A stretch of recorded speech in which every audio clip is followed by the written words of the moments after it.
విశాఖలో KA Paul సంచలన press meet. Christmas గురించి క్లుప్తంగా చెప్పిన కేఏ పాల్. క్రిస్మస్ అంటే కేక్ కట్ చేయడమో, పక్కింటి వాళ్ళతో సెలబ్రేషన్ చేసుకోవడమో, లేకపోతే తాగి రాత్రి డ్రైవింగ్ చేయడం కాదు. ఇంకా రకరకాల క్రిస్మస్ జరుపుకుంటున్నారు. ప్రస్తుతం మన జిల్లాలో, రాష్ట్రంలో, దేశంలో మరలా కరోనా కేసులు పెరుగుతున్న వేళ ప్రధానమంత్రి, ముఖ్యమంత్రులు ఏం చేస్తున్నారు ప్రజలకు అర్థం కావట్లేదు. దీని గురించి తగు చర్యలు తీసుకోవాలని నేను ప్రధానమంత్రితోని, రాష్ట్ర ముఖ్యమంత్రితోనే మాట్లాడానని చెప్పారు.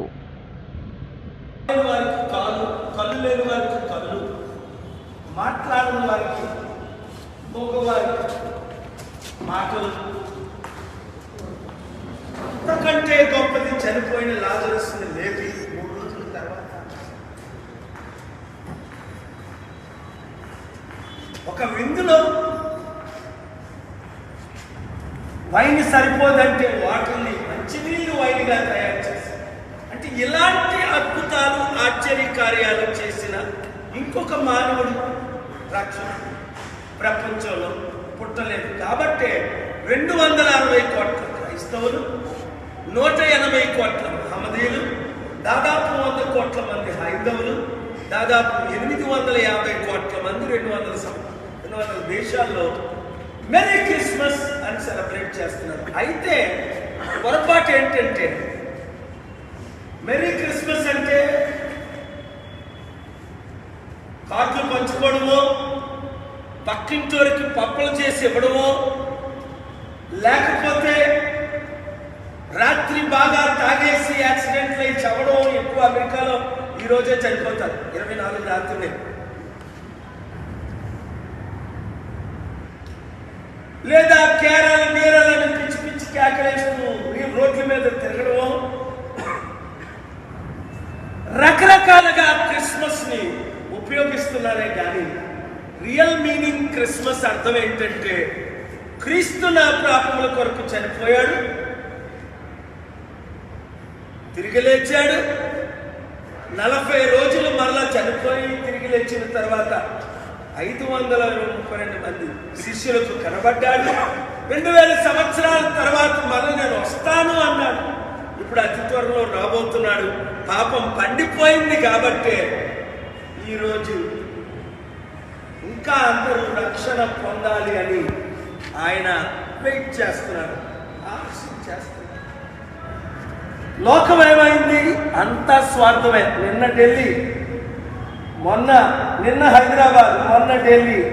నేను కరోనా చూస్తున్నాను ఇక్కడ పరిస్థితి. మరలా ఈ వైరస్ చాలా సీరియస్. ఏమి చెయ్యాలి అని ప్రధానమంత్రికి ఆలోచన లేదు. ఏమి చెయ్యాలి? 6 గ్యారెంటీల కొరకే కానీ డిసెంబర్ 13న రాత్రి 9:30 నుండి 10 దాటినంత వరకు నేను రేవంత్ రెడ్డి గారు ముఖ్యమంత్రి, కొత్త ముఖ్యమంత్రిని కలిసాము, రాజకీయ నాయకులు కలుస్తున్నాం. 12న కేటీఆర్ గారితో 2 గంటలు గడిపారు. కేసీఆర్ గారు హాస్పిటల్లో ఉన్నారు. నేను మాట్లాడింది ఒకటే, అందులో మీ ఛానల్ హెడ్ కూడా ఒక ఆయన ఉన్నారు. ఏమవుతుంది రాష్ట్రంలో, దేశంలో? ఒక్కసారి ఆలోచించండి. ఈరోజు నా మెసేజ్ పొలిటీషియన్స్ అందరికీ, పాలిటిక్స్ ఒక్కసారి పక్కన పెట్టేయండి. ఈరోజు చిత్తశుద్ధితో ఆలోచించండి. ఒక పవన్ కళ్యాణ్ కాక ఆయన మాత్రం క్రిస్మస్ రోజును కూడా పొలిటికల్ గా ఆలోచించారు. పుట్టింటోడు అలా సామెతకు వదిలేశాడు, పుట్టింటోడు వదిలేశాడు, కట్టుకున్నాడు తరిమేశాడు. అక్కడ బీజేపీలో ఓట్లు రాలేదని మాత్రం వద్దు అని చీ అని తెలంగాణలో బీజేపీ తరిమేశారు. అదే కిషన్ రెడ్డి మాకు పొత్తులు వద్దు అన్నాడు. ఎందుకు? 100, 200, 1000, 2000 ఓట్లు నోటంటే. ఇక్కడ చంద్రబాబు నాయుడు కొడుకు లోకేష్ ఏం చెప్పాడు? నెగోషియేషన్ లేదు, బేరాలు లేవు, మా నాన్నే ముఖ్యమంత్రి అభ్యర్థి.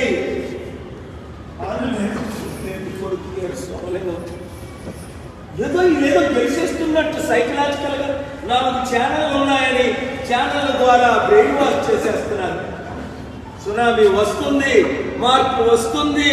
కాంగ్రెస్ 1% ఉన్న కాంగ్రెస్ తెలంగాణలో 40% వచ్చి 65 సీట్లు గెలిచింది. ఇప్పుడు